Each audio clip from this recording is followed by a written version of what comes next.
আমি আমার কোনো একটা ভিডিওতে বলেছিলাম, আমি কোনো কিছু ফেলে দিতে চাই না, ফেলতে পারি না। ব্যাপারটা এরকম না যে আমি ফেলতে চাই না। আসলে হচ্ছে যে ফেলনা কোনো কিছু দিয়ে কিছু তৈরি করতে আমার কাছে বেশি ভালো লাগে।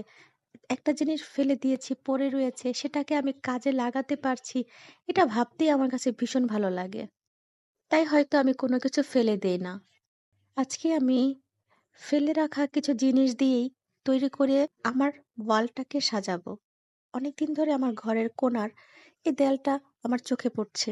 কি করা যায়? কি করব? কি না করা যায়? অনেকদিন ধরে ভাবনা চিন্তা করছি। তারপরে হঠাৎ এইগুলো পড়ে থাকতে দেখে মনে হলো কিছু একটা বানাই। বানাতে, বানাতে মনে হলো তাহলে এই দেয়ালের জন্য কিছু একটা তৈরি করি। আমি আগে অনেক রকমের পুঁতি চুমকি দিয়েও কাজ করতাম। আমি বরাবরই হাতের কাজ করতে পছন্দ করি। আমার ভীষণ ভালো লাগে।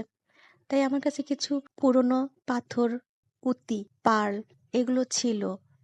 সেগুলো দিয়ে আমি আজকে কিছু বানাতে চাইলাম।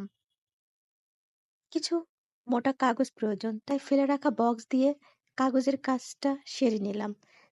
আর যেটা বেশি দরকার ছিল সেটা হচ্ছে কিছু কাপড়। পুরনো কিছু কাপড়-টাপড় ছিল, কিছু জোগাড়ও করলাম। ব্যাস হয়ে গেল। আর আপনারা তো জানেনই, লেস তো আমার ঘরে ছিলই, আছে। এগুলো আমার কাছে সবসময় থাকবে। আমি জানি না আপনারা কে কি এরকম তৈরি করেন আমার মতো। সবাই যে সবকিছু করবে তা কিন্তু না। অনেকে কি সুন্দর রান্না করেন, কত মজা, মজা রান্না করেন, যা হয়তো আমি পারি না। আবার অনেকে কত রকমের পিঠা তৈরি করে, যেটা আমার দেখতেই ভালো লাগে। আমি অনেক পিঠা তৈরি করতে পারি না। ঘর গোছাতে, ঘর সাজাতে আমার অনেক ভালো লাগে। আর আমার ঘরের কোনো জায়গা যদি খালি পড়ে থাকে, সেটা কিভাবে সম্ভব আমি ওভাবে রেখে দিব?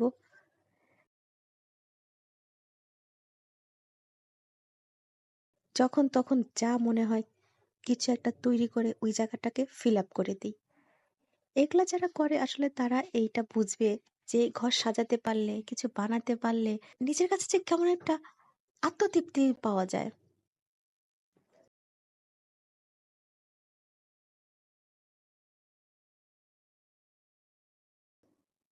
বানানোর পর দেখবেন কি যে একটা শান্তি লাগে যে আমার বানানো, আমার তৈরি জিনিস দিয়ে ঘরটা সাজালাম। ঘরটা এত সুন্দর হয়েছে। তাতে কি হয় জানেন?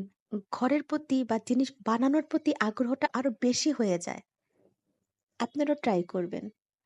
বেশি, বেশি কিছু বানানোর, সুন্দর করে কিছু বানানোর, ঘর গোছানোর। দেখবেন বানানোর পরে আরো বানানোর ইচ্ছে ভিতরে জাগবে।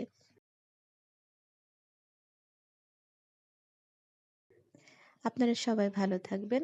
ভালোবাসা অবিরাম।